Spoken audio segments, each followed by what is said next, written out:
going to do a little bit of different update today. So today I'm going to be working on going from this elevation here, right where that switch track is, because that switch track is going to have track going straight roughly to where that notch is in the stump. Of course, the stump's going to be gone.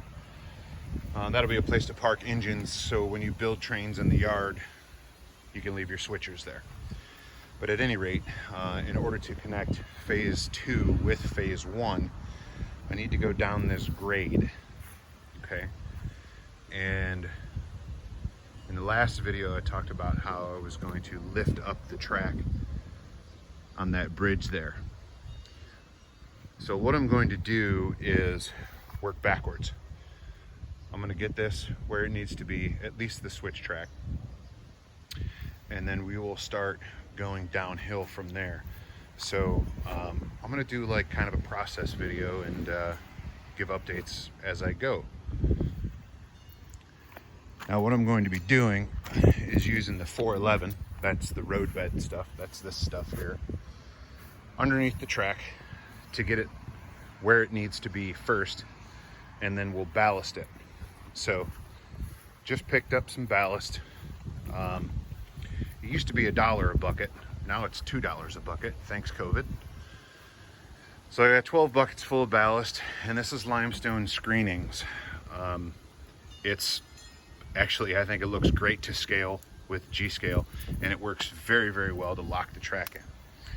I got a bunch of scrap wood, so I'm probably gonna prop up where the track needs to be so it's exact, and then fill in with gravel underneath, pull out the shims, and then have at it and ballast. So less talk, more work. All right, so first things first, I need to get the track connected. I believe starting somewhere around here up to the end, right where that switch is. Now all I did was temporarily prop this up, so there wasn't a whole lot of stress on it. But one little hint I can tell you, if you use these little screws, if you take this, I mean, you can use a paper plate, but paper plates tend to blow away. And you put something like this under where you're putting screws in. If you drop the screw, then you don't lose it in the gravel. So depending on the situation will depend on if I use clamps like this. Most of the time I'll just use the regular rails. I'm not running power, so I don't care. As long as the track stays together is really all that matters to me. Get this put together and we'll move on with making the grade. Okay, so here we go. This track for storage for engines, remember I talked about, goes into that notch. Right now it's sitting level, okay? And the starting point is going to be right here. Now, why the hooky stick? Well, a 2% grade is 2 inches lower in 100 inches. That's 2%. So a quarter of that is a ½ inch. So I've got a 25-inch stick here with my torpedo level taped to it. I have a 7/8 block taped to this end and a 3/8 block taped to this end. And in order to get the proper grade, the level just simply needs to read level. So this needs to come down some in order for this to read level. And that's pretty much it. And then as we go along, I have this cute little level to level from left to right. I do not bank my curves. There's various theories on that. I don't really buy into it. My trains seem to run better without the curbs banked. I think maybe from this level you can see how much grade needs to come down to get over there. So I'm just gonna go 2 feet at a time and make it happen. Got some garden tools, my favorite one here. I love this one. And a bucket of 411. And I'm gonna have at it. This now has a 2% grade starting at where the 4-foot level is, around that outer curve, through the switch, and up to this point, the track is level left to right. Well, it should be. Well, that's terrible. So I need to fix that. That's no big deal. But I swear back here it was good. Apparently I need to go over it again. So anyway, this is where the track has to be lifted up. You can see how much it's got to come up. Quite a bit, actually. And with the 2% grade, what we end up here at the arch bridge is we're going to need about a 1/4 inch shim to nothing in 2 feet. So that's no big deal. This first section here I could probably just do with ballast and it'll hold it, but I need to get 411 underneath all of this lifted track. Now right now I'm only concerned with this main where the shadow is in my head. I haven't even touched the other side yet. I just put bricks under it because I know that that's what's going to have to happen eventually. So that means this whole curve is going to get brought up and it'll be less of an incline coming up here. So it'll be less than a 2% grade coming up this side. So no big deal.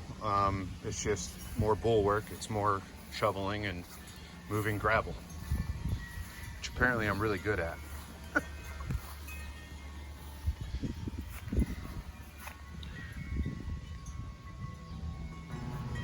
All right, so this is how I ballast. I put a little in a bucket here. Sprinkle it over. I'm gonna try and do this one-handed because I don't feel like going in and getting my tripod.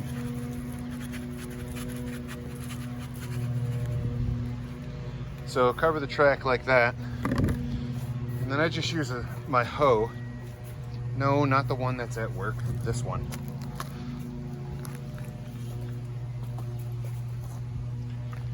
Gently. Gotta be gentle with your hoe. Scrape it right off the surface. And then I screwed a scrub brush to the end of this dowel rod.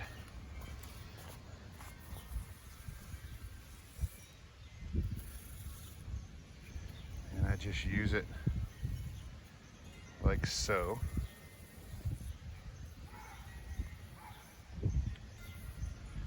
And then once that's done, I just rinse it off. And that's pretty much all that it takes. The rest of this is ready to go to get 411 under it and then ballasted. It's all been leveled, it's all been whatever. Got some ballast ready. So there it is. Hopefully I can update you with a bunch of track that's ballasted. All right, so as I push the 411 under the track, and once you see it start to lift up a little bit, just a frog's hair, your support pieces can just come out. These on the end here, and then just fill in the gaps. So that's what I'm doing.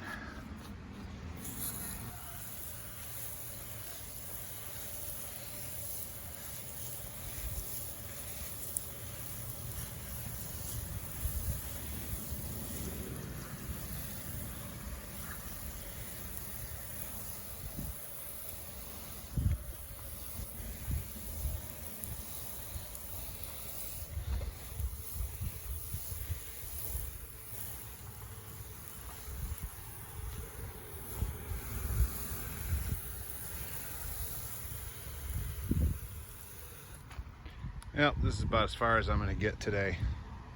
I have a doctor's appointment, and I can pretty much guarantee when I get back from that, I'm not going to want to do anything.